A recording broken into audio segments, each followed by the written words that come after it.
Hello and a very warm welcome back to the garden. I've got a really special video for you today because it's all about how to be self-sufficient in salads all through the year. Rather than focusing on trying to be self-sufficient with one particular crop, this approach makes it so much easier to get the most from your garden and save you a lot of money.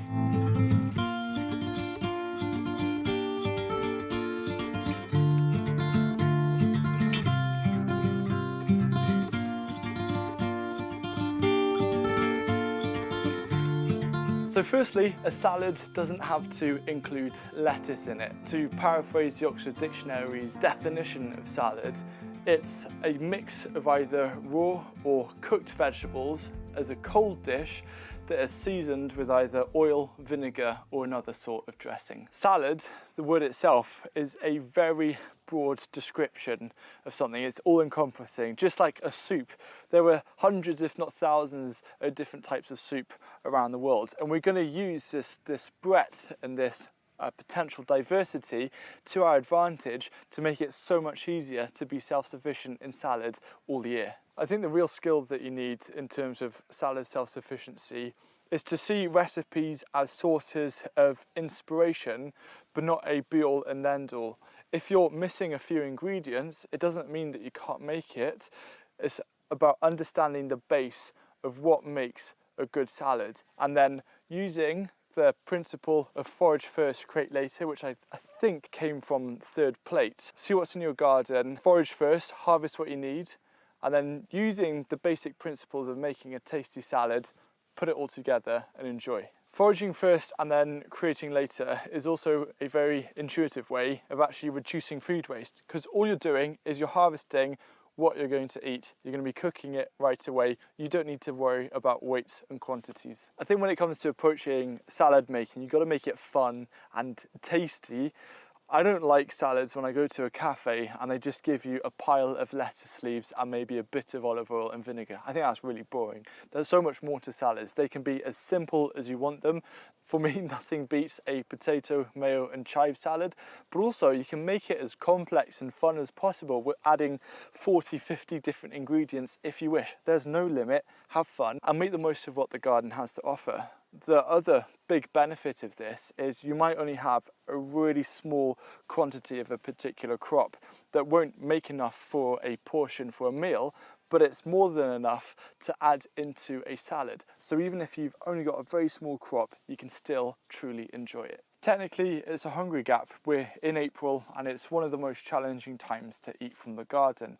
But I'm going to show you using the following formula, which my colleague Sam has kindly shared, of showing you how to create a salad no matter what season it is. And it's about having a lot of fun. As long as you use this base formula to inspire you and to follow loosely, chances are you're going to have something delicious.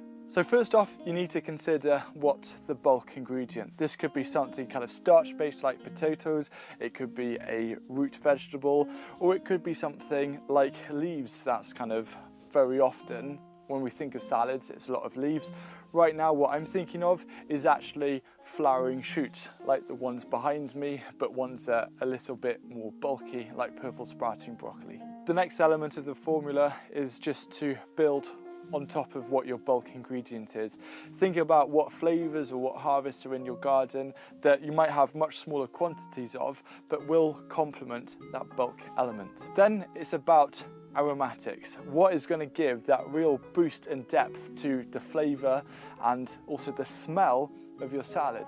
Usually this is where herbs and also the alliums, for example chives or onions or anything like that, come into the picture. This is what is going to really pack a lot of punch to your salad.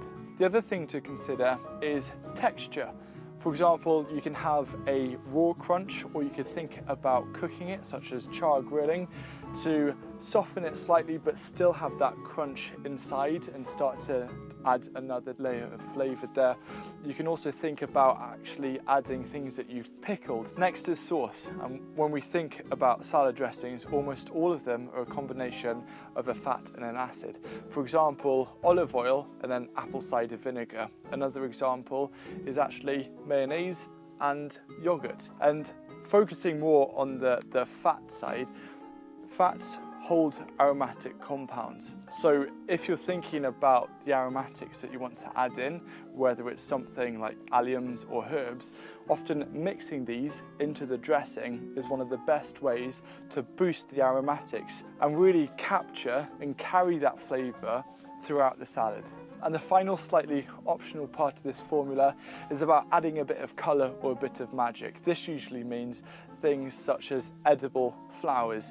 They're not so much going to affect the flavour, they're more going to affect how visually stunning it is. And if you've got some edible flowers out there, add them on top of the salad and it just brings a little bit of magic to finish it off. So this very much links into what I've been saying about growing for flavour over productivity. As you can see, I've harvested some radish. I only had 5 that were of a harvestable size, but I can make use for them. I don't need like a dozen or 20 to try and pickle. I can put these 5 and they will fit in really nicely into the salad. This is our patch of wild garlic. It isn't really wild because it was planted here, but it's doing really well. And this is going to serve as the aromatic base to the salad that we're making. It's got such a lovely taste.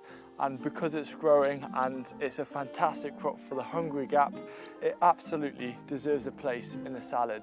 So using the formula for creating a salad, here's what I made using what's available in the garden and really trying to celebrate the purple sprouting broccoli by char grilling it.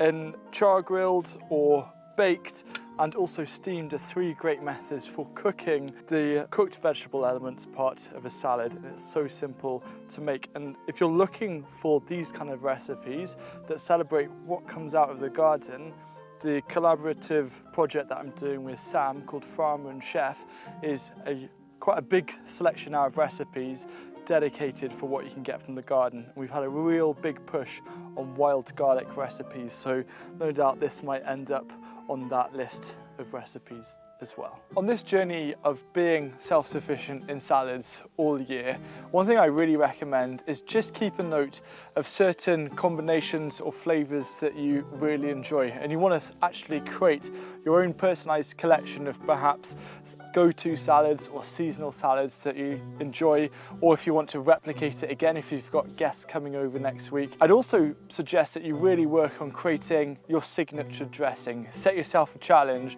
of creating some kind of dressing that you could maybe swap out the main aromatics, but just have fun with really making this about what suits you and your taste buds.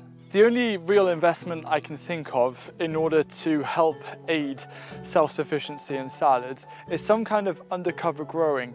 You don't need to have a polytunnel, hoop house or greenhouse. You could get something like a smaller grow house or a cold frame just to grow particular things that might not be quite as hardy.